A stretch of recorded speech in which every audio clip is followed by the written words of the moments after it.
السلام علیکم ورحمۃ اللہ وبرکاتہ۔ الحمد للہ رب العالمین، والصلاة والسلام علی سیدنا محمد وعلی آلہ وصحبہ اجمعین، اما بعد۔ قال اللہ تعالی فی کلامہ العظیم: یا ایھا الذین آمنوا کتب علیکم الصیام کما کتب علی الذین من قبلکم لعلکم تتقون۔ دوستو اور بزرگوں، رمضان المبارک کا مہینہ چل رہا ہے اور 2 عشرہ گزر چکا۔ اللہ تعالیٰ نے اس مہینے کے رمضان کے مہینے کے روزے کو فرض قرار دیا ہے، اور اس آیت کریمہ میں جو وجہ بتائی کہ رمضان کے روزے تو ہمارے یہاں فرض ہے، اور بھی روزے پہلی امتوں پر، پہلے انبیاء کرام کی قوموں پر فرض کیا گیا، ایسے ہی تمہارے پر بھی روزہ فرض کیا گیا۔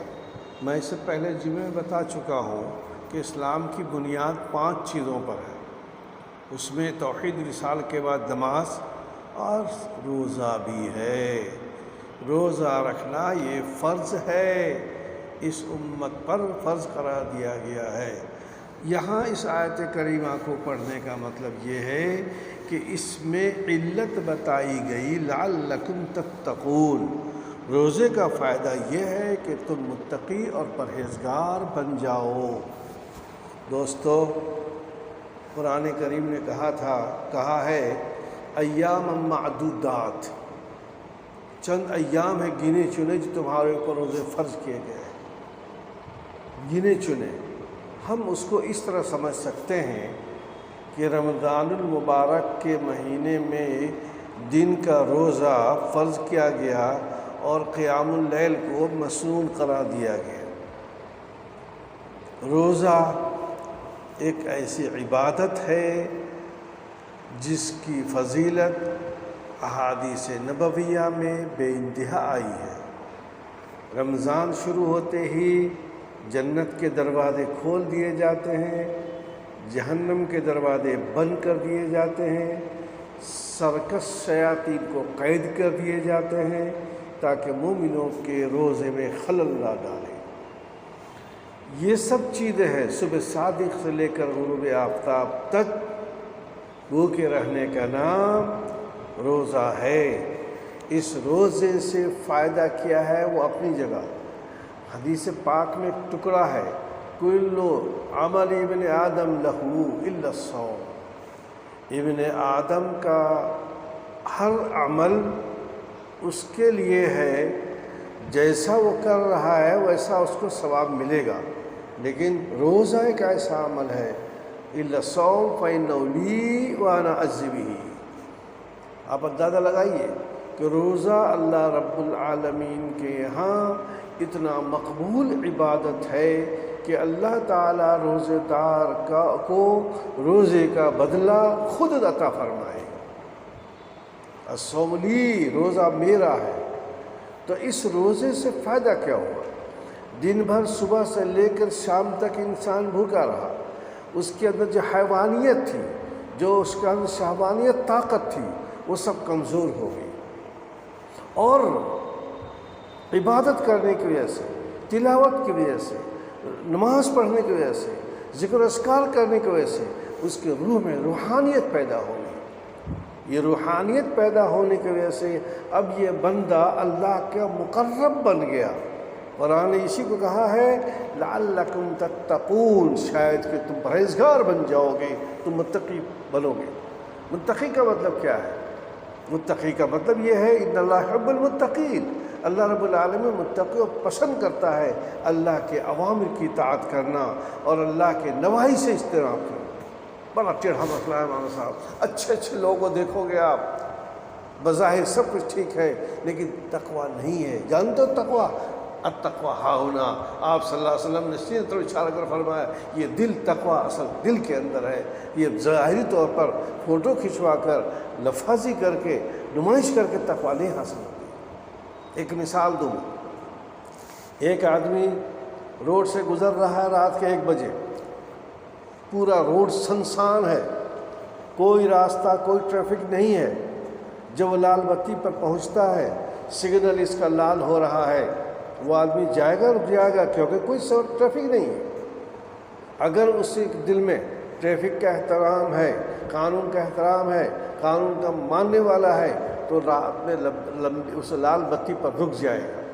جب اس کو سگنل ملے گا تب جائے گا، حالانکہ اس کو کوئی روکنے والا نہیں ہے، کوئی اس کو کچھ کہنے والا نہیں ہے، کوئی چلان نہیں کٹے گا، لیکن وہ صرف چونکہ اس کے مزاج میں داخل ہے کہ ہم پالن کرتے ہیں، لہذا وہ رک جائے گا، اور جب سگنل ہوگا، ہری بتی ہوگی تب جائے گا۔ دوسری مثال لیجیے، ایک آدمی نوجوان ہے، خوبصورت ہے، بہت اچھا ہٹا کٹا مضبوط ہے، اس کے بغل میں ایک لڑکی بیٹھی ہے، بہت خوبصورت ہے، خوشبو آ رہی لڑکی کے بدن سے، اور بظاہر وہاں کوئی نہیں ہے وہاں پر۔ لڑکی دعوت دیتی ہے، لڑکا قبول کر سکتا ہے، لیکن وہ یہ دل میں اس کے خوف خدا ہے، سمجھتا ہے کہ اللہ میرا دیکھ رہا ہے، میں حرام کام کو نہیں کروں گا۔ اس تنہائی میں، خلوت میں، جہاں اسے کوئی روکنے والا نہیں، کوئی منع نہیں کر رہا ہے، لیکن وہ اس گناہ سے باز رہتا ہے۔ اس کا مطلب یہ ہے کہ اس کے دل میں تقویٰ ہے۔ التقویٰ ملاک الحسنات، التقویٰ ملاک الحسنات، تمام نیکیوں کی جڑ ہے۔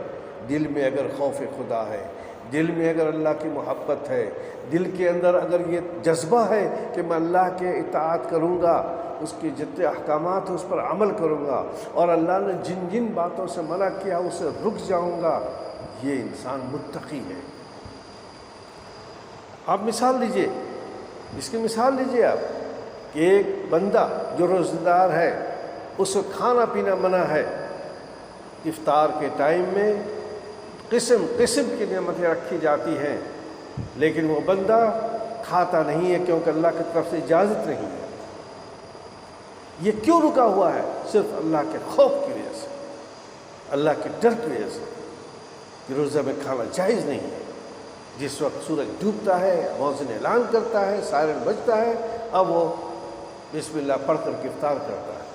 یہ ہے تقویٰ کی مثال کہ انسان کے پاس وسائل کچھ بھی ہو، لیکن اللہ تعالیٰ نے جن باتوں کا حکم دیا ہے ان باتوں پر عمل کرنا ہے، جن باتوں سے منع فرمایا ہے ان باتوں سے رک جانا ہے۔ یہ ہے تقویٰ۔ دوستو، اللہ تعالیٰ نے رمضان کو روزہ فرض کیا، اسے ایام معدودات فرمایا، گنے چنے ایام فرمایا۔ ذرا حساب دوڑیے آپ، مہینے کو ہم 3 حصوں میں تقسیم کرتے ہیں۔ پہلا حصہ رحمت کا ہے، پہلا عشرہ رحمت کا ہے۔ اللہ کی رحمت ڈھانپ لیتی ہے، بندہ توبہ کرتا ہے، عبادتیں کرتا ہے، روزے رکھتا ہے، نوافل پڑھتا ہے، تلاوت کرتا ہے، تو اس کے روح میں پاکیزگی آ گئی اور وہ اللہ کی رحمت کا مستحق بن گیا۔ دوسرا عشرہ آتا ہے، دیکھیں 10 دن گزر گئے، دوسرا عشرہ آتا ہے، مغفرت کا عشرہ آتا ہے۔ مغفرت، اللہ کی رحمت ڈھانپ لیتی ہے، اللہ تعالیٰ اس کے اوپر اپنے دامن میں ڈھانپ لیتا ہے، اللہ تعالیٰ اس کے ساتھ تمام گناہوں کو معاف کر دیتا ہے، بالکل یہ پاک صاف ہو جاتا ہے۔ تیسرا عشرہ آتا ہے جو ابھی چل رہا ہے، تیسرا عشرہ۔ اس تیسرے عشرے کے اندر یہ ہے نجات کا، یہ ہے جہنم سے آزادی کا۔ انسان 10 روز رکھے اللہ کی رحمت کا مستحق ہوا، پھر 10 رکھے تو یہ جو اللہ کی مغفرت کا مستحق ہوا، پھر 10 روزے رکھے۔ رمضان آتے آتے آخری عشرہ کیا ہونا چاہیے کہ اب وہ جہنم سے پاک ہو چکا ہے۔ دوستو، رمضان مبارک کا یہ مبارک مہینہ ہے، اس کے اندر بندہ اگر اس طرح تقسیم کرتا ہے، بوجھ بھی نہیں پڑتا نفس پر، اور آخری عشرے میں آ کر ویسا ہو جاتا ہے جیسے کہ وہ جہنم سے بالکل نجات پا چکا ہے، جہنم سے اس کو آزادی مل چکی ہے، اور وہ جنت کا حقدار بن چکا ہے۔ اور جنت کے 8 دروازے ہیں، ان میں ایک دروازہ ریان ہے جو صرف روزہ داروں کے لیے ہے، اس دروازے سے داخل ہونے کا یہ حقدار بن جاتا ہے۔ یہ تو ہے ایک سرسری طور پر، وقت بہت مختصر ہے، میں 2 چیزیں اور بتلا دوں۔ اسی رمضان میں 2 اشرہ گزرنے کے بعد تیسرے اشرے میں شب قدر کی تلاش ہوتی ہے۔ شب قدر پر پوری ایک آیت آئی ہے، سورت آئی ہے، انا انزلناہ فی لیلۃ القدر وما ادراک ما لیلۃ القدر لیلۃ القدر خیر من الف شہر، 1000 مہینوں سے بہتر ہے۔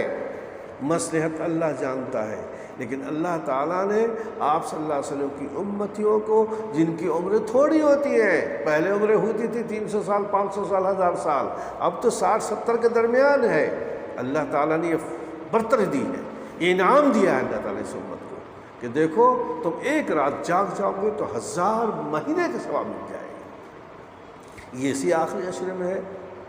روایتیں مختلف ہیں، عام طور پر مشہور یہی ہے، طاق راتیں ہیں، 21، 23، 25، 27 اور 29 کی راتیں ہیں۔ ان راتوں میں تلاش کرنا چاہیے۔ جو خوش نصیب انسان ہے، ایک رات جس کو مل جاتی ہے وہ 1000 مہینے سے بہتر رات ملتی ہے۔ اس رات کو ہم کیسے پائیں؟ ایک اور مسئلہ اور ہے جس کو میں اشارہ کر رہا ہوں، وہ مسئلہ ہے اعتکاف کا۔ وَأَنْتُمْ عَاكِفُونَ فِي الْمَسَاجِدِ تِلْكَ حُدُودُ اللَّهِ، مسجدوں میں اعتکاف کرنے کا سلسلہ پہلے سے چل رہا ہے۔ لوگ پہلے مسجدوں میں پڑاؤ ڈالتے تھے، عبادت گاہوں میں جمے رہتے تھے، ایسے ہی یہاں بھی اعتکاف کا مسئلہ آیا ہے۔ آپ صلی اللہ علیہ وسلم سے مختلف انداز میں اعتکاف کرنا منقول ہے۔ آپ نے پورے مہینے کا بھی اعتکاف فرمایا ہے۔ پہلے مہینے میں اعتکاف فرمایا، آپ نے فرمایا کہ اس میں آخری رات شب قدر نہیں ہے۔ دوسرے عشرے کا اعتکاف فرمایا، آپ نے فرمایا کہ شب قدر نہیں ہے، اب تیسرے رات میں اعتکاف کرو، تیسرے عشرے میں اعتکاف کرو۔